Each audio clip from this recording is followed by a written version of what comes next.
Hello everyone, आज की video में हम डिटेल में डिस्कस करेंगे रोलेक्स एक्ट 1919 को।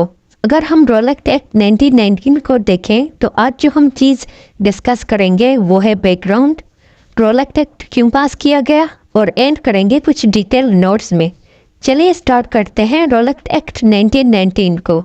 अगर हम रोलेक्स एक्ट के बैकग्राउंड को देखें तो रोलेक्स एक्ट का बैकग्राउंड का कनेक्शन जुड़ा हुआ है वर्ल्ड वॉर 1 से।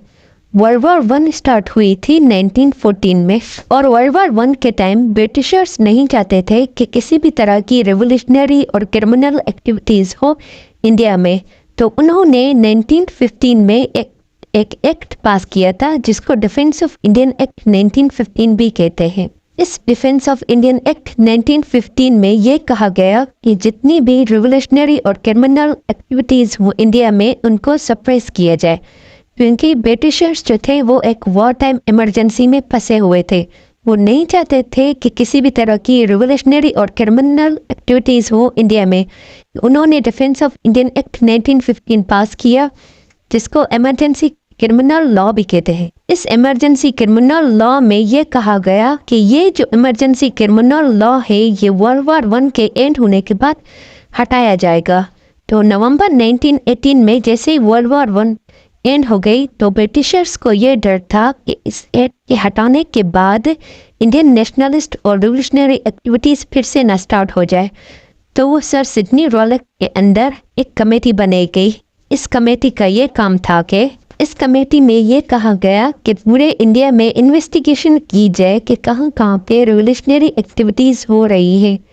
तो अप्रैल 1918 में इन्वेस्टिगेशन करने के बाद एक रिपोर्ट तैयार की गई जिसमें यह कहा गया कि इंडिया में काफ़ी ज़्यादा रिवोल्यूशनरी एक्टिविटीज़ ग्रो कर रही है और इस रिपोर्ट के रिकमेंडेड पर डिफेंस ऑफ इंडियन एक्ट को परमानेंटली लागू किया गया, जिसको basically defence of Indian act को ही रोलेक्स एक्ट कहते हैं। रोलेक्स एक्ट को अनऑर्गेनाइज्ड रिवोल्यूशनरी क्राइम एक्ट भी कहते हैं।